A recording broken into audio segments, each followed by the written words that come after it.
You wanted the best. You've got the best podcast. The hottest podcast in the world. The Chris Voss Show, the preeminent podcast with guests so smart you may experience serious brain bleed.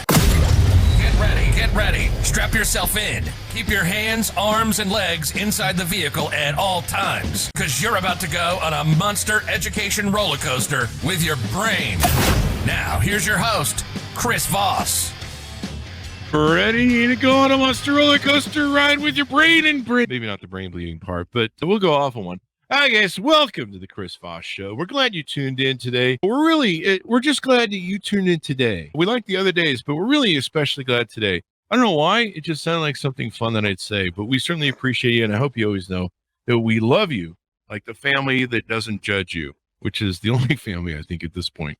Anyway, guys, thanks for tuning in. Be sure to grab your friends, neighbors, relatives, and say, have you subscribed to the show? Have you gone on the show and reviewed the Chris Voss Show on iTunes and said what a great show is, given that 5-star rating? Look them deep in the eye and tell them that they should definitely join the family. We certainly appreciate that.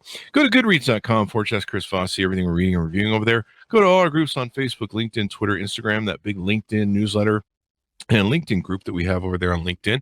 Also go to youtube.com/Chris Voss. You can see all the video versions of all the great authors we have on the show, and there's a playlist over there. You can play like thousands of people we've interviewed, and you just push play, and I don't know, wash the dishes, vacuum the house, and your brain will get smarter as you do stuff. It's pretty cool. Or just play in the background while you're working. And I mean, we all know you guys aren't working anyway. You guys are playing video games or something. But I play a lot of education videos while I'm playing video games. So there you go. Chris Voss, the video game education podcast. That'll be coming up next.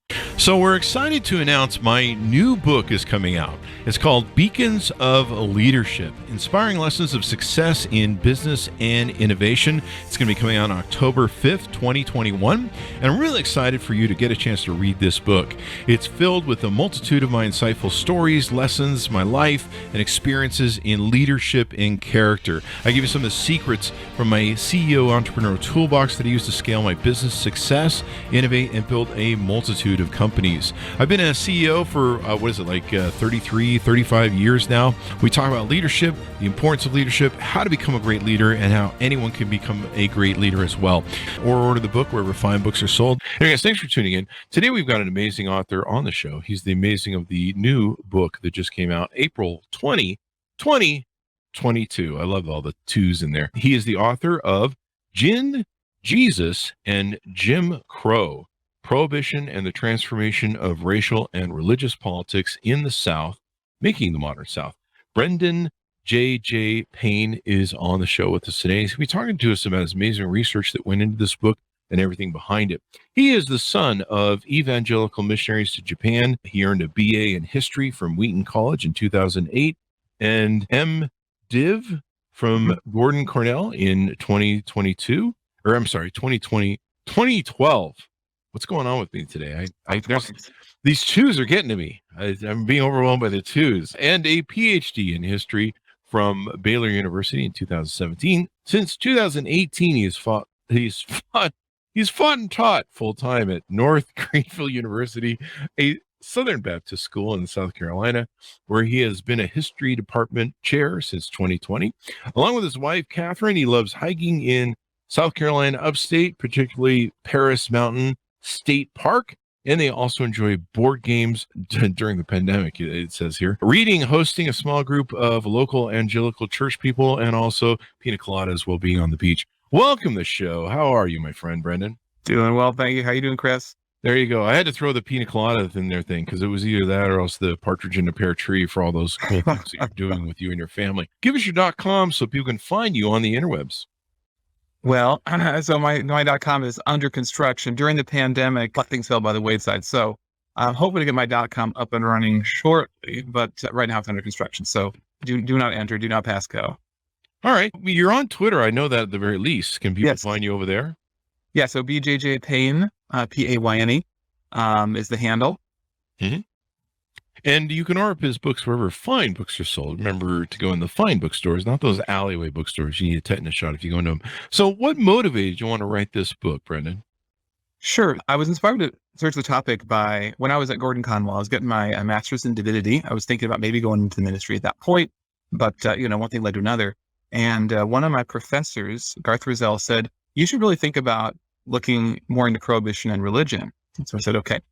And that led me then to pursue a PhD from Baylor University.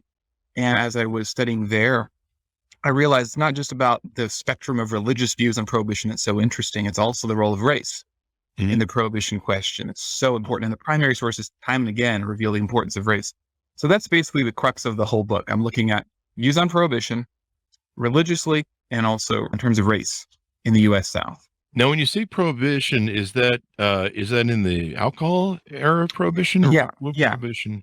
So I just did prohibition throughout the book. I mean, specifically the prohibition of alcoholic beverages, the production, transportation, distribution of alcoholic beverages. So normally people think of the consumption of alcoholic beverages, but prohibition was more focused on what they call the alcohol lobby or the alcohol industry, which is more about how you produce it and move it and sell it.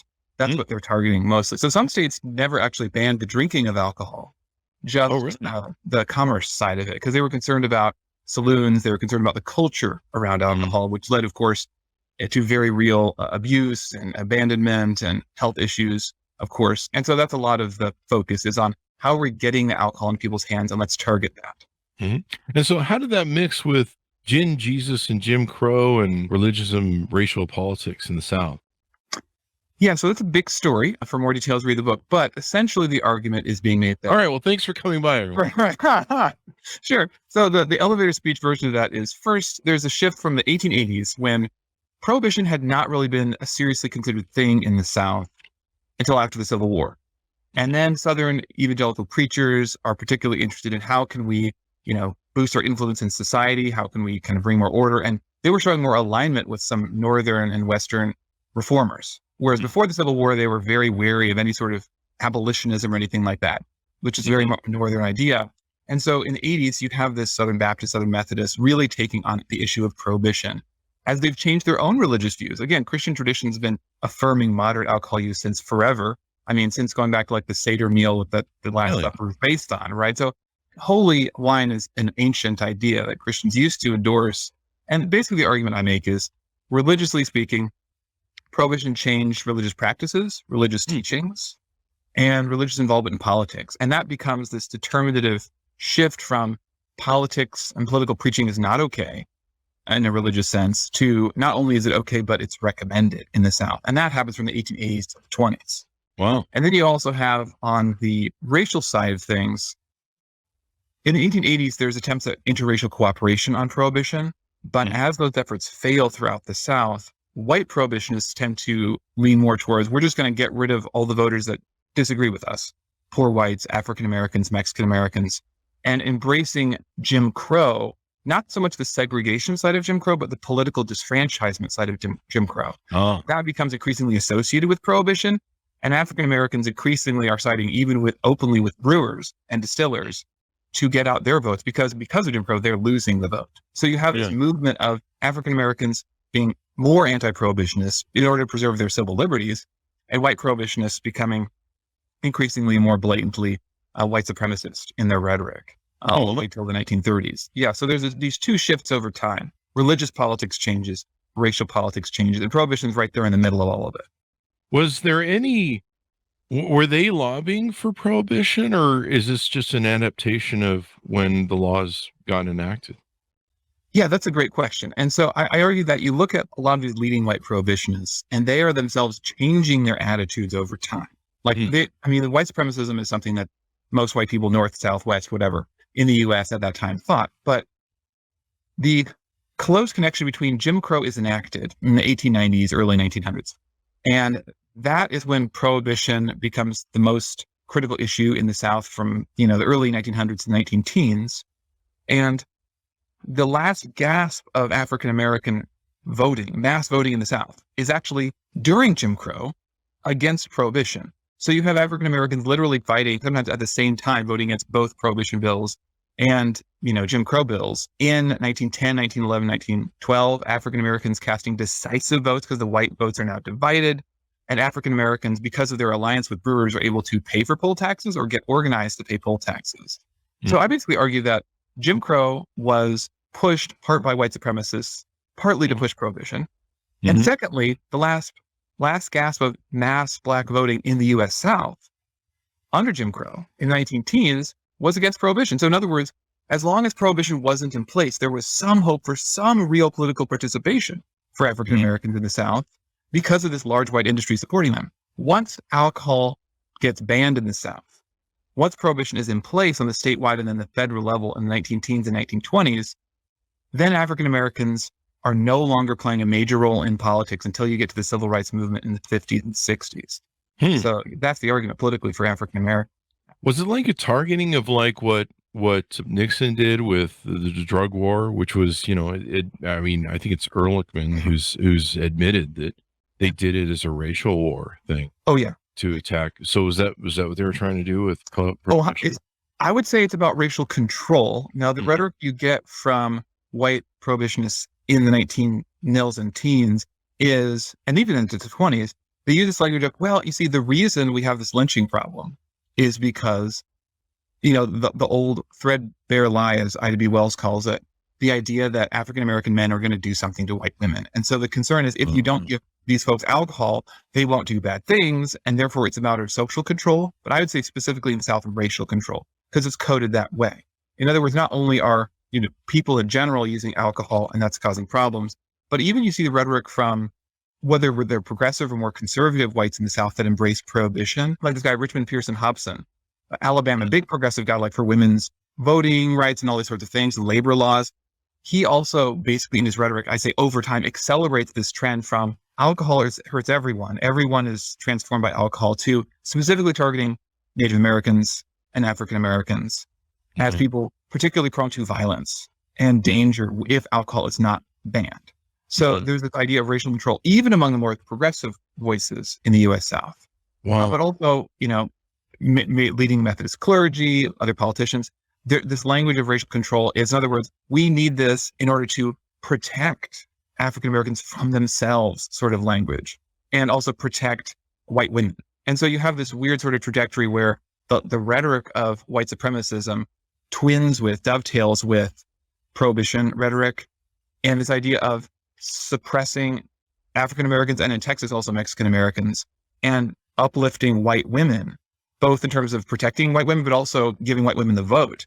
That there's kind of this exchange going on. Black men losing power, losing prestige, white women gaining power, gaining prestige. And that becomes particularly pronounced in the 1930s, where women now have the vote. They're particularly involved in discussions about Prohibition and repeal. And white women are casting decisive votes now, but African Americans, their votes have been taken away because there's no longer a major white industry that's supporting their right to vote anymore. So yeah, it's kind of parallel about race and gender all coming at the same time. Holy crap. Yeah. Man, the things we learn about history, I love what I do because we've had so many historians on like yourself that work for esteemed institutions and have done the research on this. And it's amazing how much of our history is whitewashed, the stuff that I was never taught. Sure. But, you look at it and you go, well, that makes sense. That wow. It's just, oh man, it's depressing sometimes to think about. But yeah, this makes sense. I never even thought about the women's vote being a way to wash out black voting. Oh, it's explicit in the 19-teens. It's very, especially when you have close statewide votes. So, Texas 1910, Arkansas 1912, Florida 1910, Texas 1911, Arkansas 1912, these three states. Specifically in Texas, you have a lot of rhetoric. So before the election, and it's a close election, Prohibition fails at the statewide level. You still have local towns and counties that have Prohibition, but the state as a whole not going dry. And immediately after that, you have these dry newspapers from white women saying, I never used to support women's suffrage, but we need women to vote because we got to wash out. Why is it that these, and I'm not going to repeat the racial epithets, but basically, but this language against Mexicans and African Americans. They're supposed to be saying, why is it the white women who are educated, there's an educated argument, why is it they can't vote and these folks can? And so it's explicitly making this argument of Jim Crow logic, right? Isn't Jim Crow is supposed to not only socially separate, but also is supposed to kind of get rid of votes of people that shouldn't vote, quote unquote. And so the argument for white women voting, and this is true in the North and the South and West, is that, well, if you're an educated white woman, they should get to vote. And all these folks that are seen as less desirable voters by, middle class, white, progressive or not progressive voters, they want to kind of purify the ballot. And so that argument is made explicitly in the 20s and 30s. And then, of course, when women changed their minds about prohibition, women were assumed to always vote dry. And then when you get to the 1930s, women have other priorities. Women are now split on this issue. And if they feel safe enough to get rid of prohibition, then you can still continue Jim Crow and racial control, but prohibition isn't necessary to continue that anymore. And that's one of the reasons I argue that prohibition was repealed, is because in the South, it was largely about racial control. Not entirely, there's other issues too, but it's a major factor. And basically, Jim Crow, that is prohibition in the South, is part of Jim Crow, but it's disposed of before Jim Crow is, because it's really seen as something that helps achieve racial control. And then once it's no longer necessary, once white women are now politically empowered and no longer feel that that's necessary to protect them, it's okay to get rid of it. So prohibition ran between January 17th, 1920, December 5th, 1933. When did women get the right to vote? Let's see. Late in 1920, the same year. And the 19th Amendment was pushed for by groups like the Anti-Saloon League, probably the most effective lobbying organization in history, which basically pushed through prohibition. The 18th, the year before in 1919, went into effect a year later in 1920, but they pushed for both the 18th Amendment and the 19th Amendment at the same time. And it's interesting to note that the 19th Amendment was really controversial, much more so than the 18th Amendment politically. And it only pushed through because of a handful of southern states, including Arkansas, Texas, and then the decisive 10 in late 1920. So the women's right to vote was perceived at the time as women purifying politics, particularly as a way to safeguard prohibition, which has already been voted in nationally, but to make sure that at every state, at every level, that prohibition was going to continue. Because if, again, half the voting pool votes dry, it's pretty well impossible to repeal. Yeah. And the extraordinary lengths of this country, and like I say, out of all the historians we've had on the show and books they've written, the extraordinary lengths of this country that they will do to act in, to be, the 450 years of the racist history of this country is just astounding. And the levels that they will go to, even of self-harm and destroying this country, destroying the economic industries of this country. John Avon wrote his book on Abraham Lincoln recently. Lincoln had a huge vision for freeing the slaves in an economic driver of them suddenly going out, starting businesses and getting jobs. And he saw the power of this economy that would explode and, make the country great. And of course, with his death, we ended up with Jim Crow and just, almost everything he wanted unwound. But yeah, it's extraordinary, some of this stuff that goes on. Let's talk about, what was the enforcement of the 20s and how did that play out along racial lines? Sure. I want to first reference another historian's great work, because you just mentioned one. Sure. Lisa McGurr wrote this fantastic book called War on Alcohol, which explicitly connects what you were mentioning earlier, which is what's the connection between this and like the drug wars of the 80s to today. And she calls it the war on alcohol because, it's the first drug war in U.S. history on a federal level and also state and local level at that extent. And yeah, that's one of the drivers of mass incarceration is in prohibition enforcement in the 20s. Of course, there had been kind of other things earlier, but prohibition makes it really a national thing. And shocker, there's disproportionate enforcement on racial lines. So African Americans are targeted disproportionately. When African Americans are confronted by law enforcement, they're more likely, that is law enforcement, to reach for the gun and shoot people, more likely to arrest, more likely to convict, more likely to serve longer prison times. And so that's something going on across South from Virginia all the way to Texas.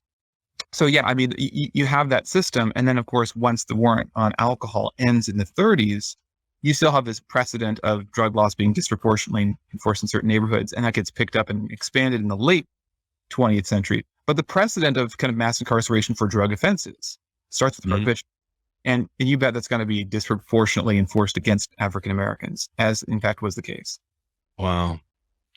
Man, geez, the work that they go through. You had the Nixon thing where they targeted with the war on drugs, and that continued for so many years.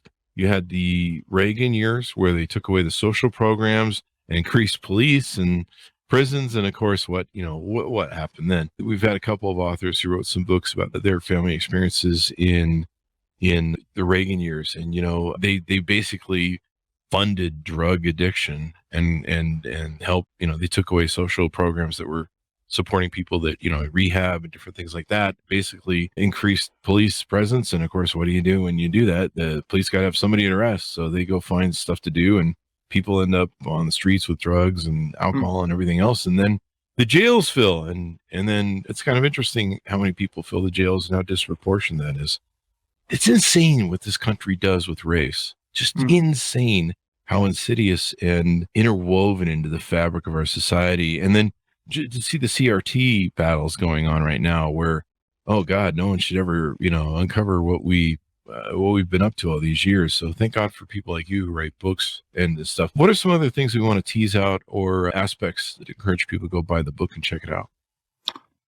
Well, yeah, there's a lot going on in the book. And I really think what's another interesting part, going back to the religion part of it, is I think a lot of times there's this perception that when it comes to religion and politics, it tends to play on one side of the aisle. I think it's been something that's played out over the last few decades, especially with the rise of the religious right in the late 70s.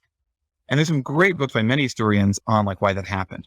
And my intention of the book is basically, let's back up before the contemporary culture wars. I mean, Prohibition was a sort of culture war issue too, as some historians have written. And I agree with that. And essentially, even in this issue, you have Christians, and of course other religious groups too, but primarily Christians in the US in the 20s and the 19-teens, on both sides of this issue. And they're deploying pretty sophisticated arguments. And along that line, I think it's easy for folks today to think of prohibition as this kind of backwards thing that we tried it for like a decade and a half and it didn't work, and we repealed it, and we kind of try to ignore it, even though it's at the foundation for the war on drugs today and the expansion of federal intervention into drug policies. But you also have the shift in terms of how religious folks tended to think about the relation of their faith to politics. And in that argument, I basically say prohibition was an innovation. It was a new sort of way of thinking about faith and alcohol. It was all of a sudden alcohol is this evil, period.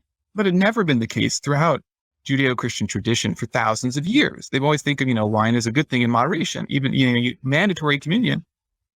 In the late 1800s, all of a sudden, there are folks taking wine out of their communion and think all alcohol is bad.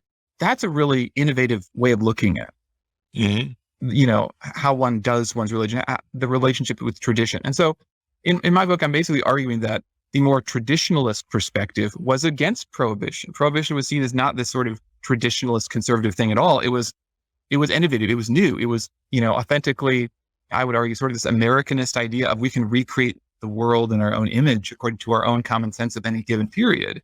And that becomes like the new orthodoxy. So like I teach at a Southern Baptist school. I have to be Anglican myself, but I'm glad that they let me teach there.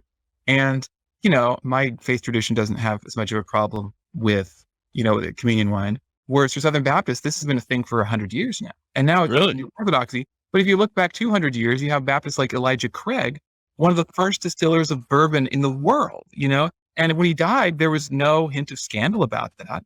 It's just, Baptist ministers could make and distill whiskey, and there wasn't even a batting of an eye 200 years ago. But you go back 100 years to the present, all of a sudden this is like the new orthodoxy. So, and I argue that basically for a lot of different denominations in America, that we think of prohibition as something that's backward, but I would argue it's really innovative and has set the stage for a lot of the modern world we live in, whether we're talking about racial politics, whether we're talking about the way the government thinks about drug and mass incarceration.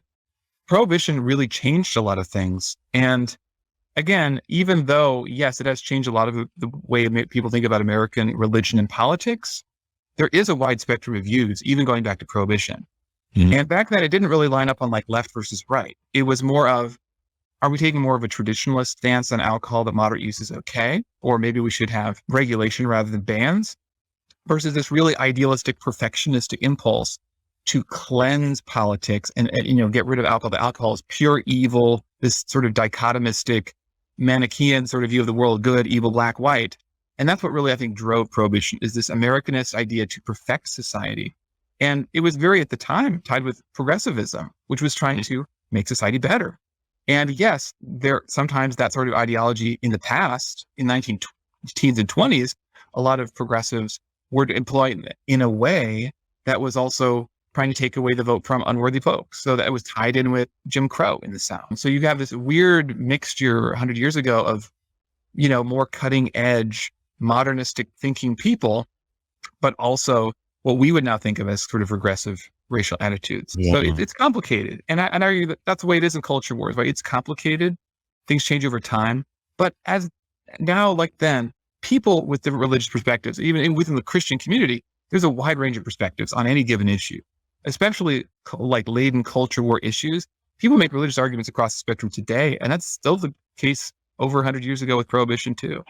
Was this the start of culture wars, or had they been going on long before? Well, I mean, it depends on how you want to define culture wars. I mean, we could argue that abolitionism and slavery issue was a sort of culture war. Prohibition was a sort of culture war. And of course, we got a whole bunch of culture war issues today about gender and sexuality, mostly. But yeah, I'd think maybe, culture war, it's a concept language that gets deployed kind of late 19th century Germany, the Kulturkampf, but gets applied to different things. I'd say any sort of major battle over a key issue, I would say probably the slavery controversy in the 1840s, 50s, and 60s in the US, that was sort of like a culture war issue. But it's interesting that after slavery, none of these issues have actually brought about civil war, which I think is actually somewhat remarkable. And I'm glad that they haven't resulted in war. But nevertheless, these sort of issues do really disrupt faith communities and, regardless of just America in general. And I think it's important for us to know, like, how is it that these issues are dividing communities and people, even within like same churches, are taking different perspectives on it and using sometimes religious arguments and sometimes racial arguments to justify those positions.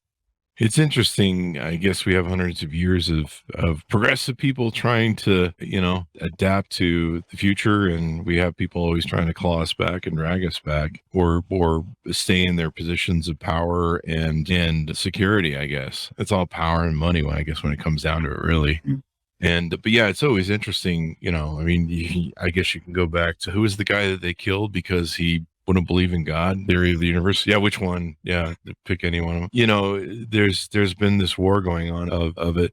You see it now, what's going on with power and money and a lot of people are frightened that 2050 it's projected that white people won't be the majority in this country, and there's a lot of voters that are afraid of that. I've seen Republican voters state openly that they are afraid of immigrants and other people coming to this country and the rise of minorities because they'll vote and they're going to make more voters when they have kids and we won't. And part of the fear is the shame and regret of the ugliness of what white people have done in this country for 450 years. And the worry I've heard them say, that vocalized, they're probably going to be as bad to us as we were to them.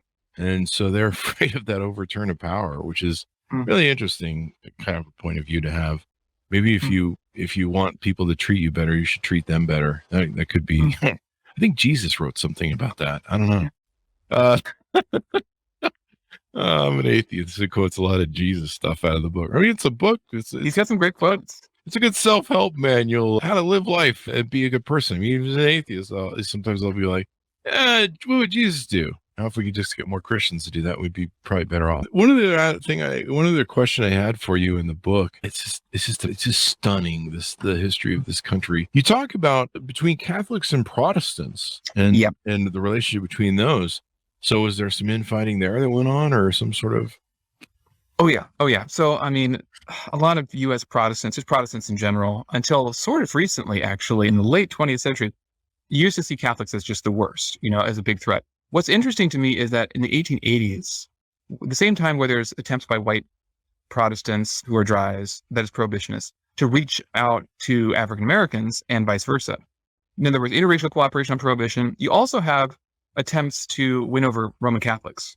And as late as the 19-teens, one of the speakers at like the National Anti-Saloon League Convention, like 1912, was a Roman Catholic priest. So you have this weird ecumenism about prohibition that's trying to reach across the lines, that divide Protestants and Catholics. But in practice, the vast majority of Catholics in the United States are not prohibitionists, right?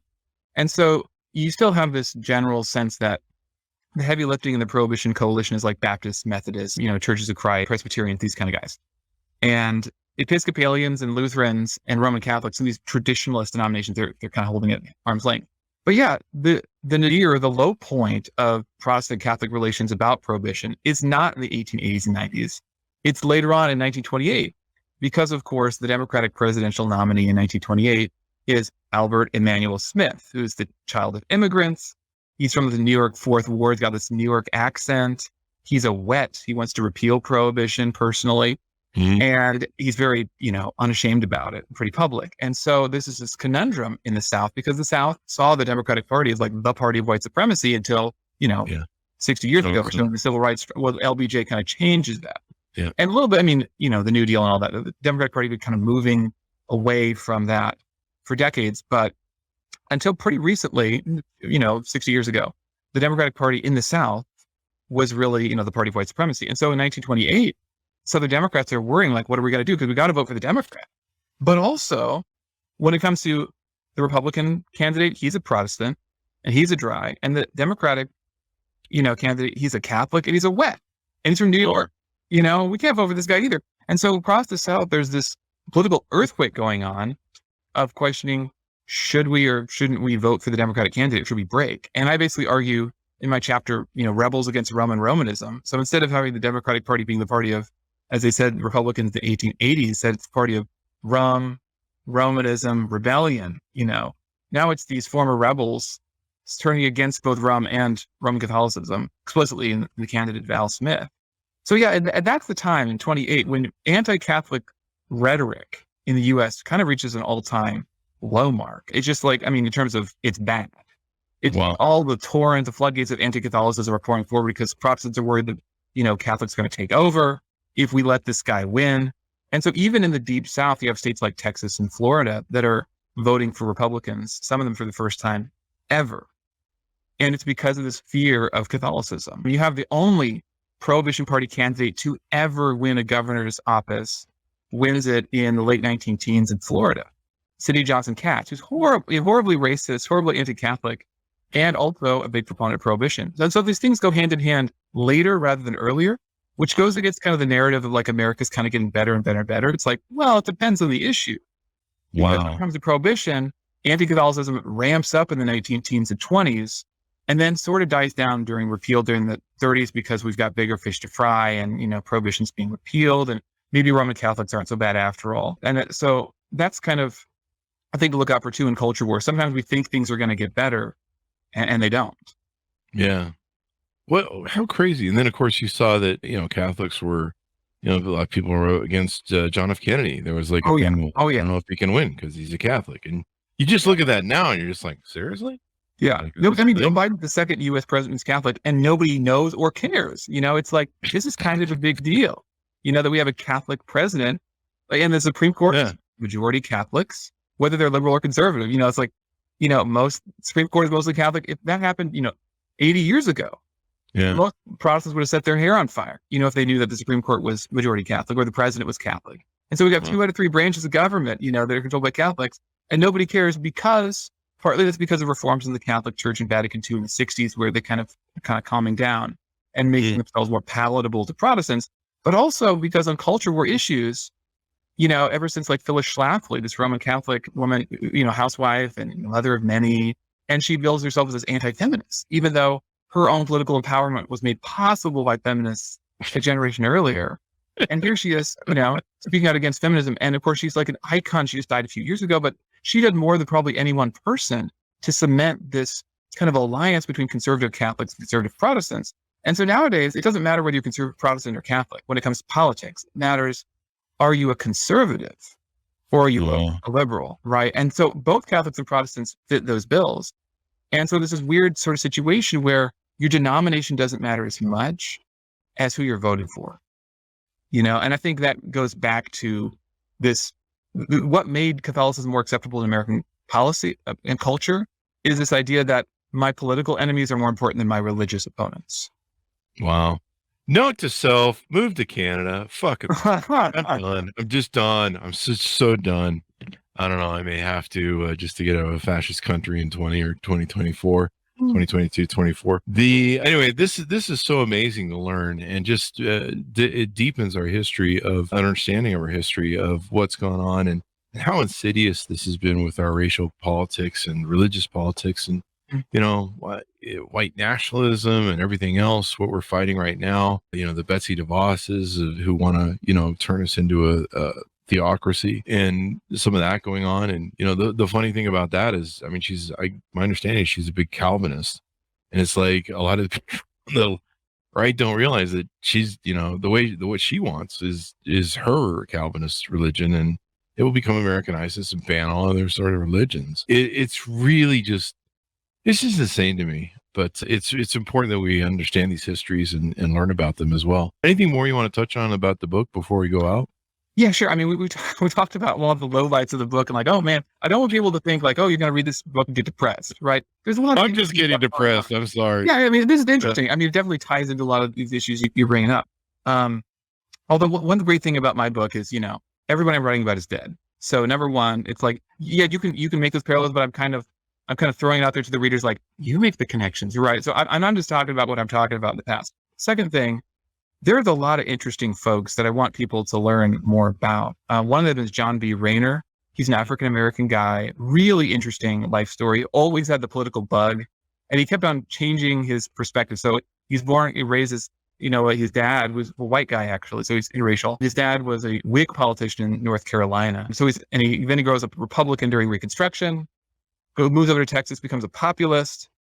And in the 1880s, he's he actually reaches out to Prohibitionists, say, hey, I want to work with you guys to promote Prohibition. By the 1900s, he's anti-Prohibition, right? So he's all over the place politically. But these sorts of folks like Raynor, they're really complicated. I really like them. I think there hasn't been enough discussion about them. And honestly, one of the things I want to talk about in the book is, and I like people to read about, is African Americans have been treated as though they didn't do anything in terms of Prohibition. Like a lot of the book is in terms of white supremacist views by white drives and blaming African Americans for their problems, as sometimes people tend in the past. But let's look at what African Americans themselves were doing. And I think looking at their perspective of why are they either trying to support Prohibition or not? Why are they changing the views over time? How is it that these culture war coalitions kind of shift? And I really think it's important to give some attention to, although the book is divided between a lot of different figures, how are African Americans kind of taking agency? How are they trying to take control of the situation as much as they can? And they're making pretty difficult choices sometimes. And, why are they doing that? And let's think about how not only are they making these choices, but they're really important. One of the things that intrigued me about African Americans is, number one, lots of people were talking about race 100 years ago, about Prohibition. And yet, a lot of sources today by historians and other academics were saying, but African Americans Jim Crow was already in place. They didn't get to vote, essentially. And I said, yeah, but the evidence says just that they did. Like, you look at the primary sources, newspapers and accounts, everyone's saying African Americans played really decisive roles in statewide elections and all these sorts of local elections about Prohibition. And I'm just kind of scratching my head. Why isn't that anybody's really talking about this? And I think sometimes the narrative of, white supremacists are doing white supremacist things drowned out the fact that, well, what were African Americans doing, right? And also in terms of religion, what were these religious minorities doing? Nobody talks about Lutherans and culture wars, right? Everybody, Baptists, Methodists, and they're important and there are a lot of people, but what about the dissenters? And that's what I really want to hone in on in my book. Looking at sources, where we're asking these historical questions, what about the outliers? What were African Americans doing? Did they make a difference? Yes, they did. But also Episcopalians, yeah, they existed 100 years ago too. Did they have anything to say about Prohibition? Yeah, they did. And not only were they speaking out, but they were speaking out against it. And sometimes these were leading figures like bishop, including the head bishop of the whole Episcopal Church, coming out saying, I don't think Prohibition is a great idea in 1911. And that could help shift some of these really close races in Arkansas and Texas. So basically looking at what were kind of the dissenting voices religiously or racially? What were they doing? What were they saying? And did they make a difference? And I basically argue, yeah, they did. And why haven't folks talked about this? Because they weren't asking those questions. So I really want us, when we're thinking about these sorts of issues in the past and the present, let's look for the outliers, because sometimes those are the key to understanding some key events.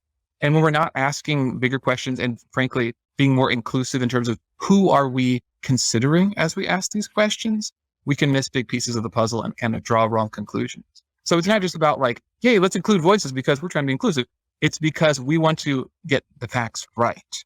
Yeah. And what we reveal when we ask these sorts of questions about were there any outliers is you have African Americans playing a big role in the South in Prohibition.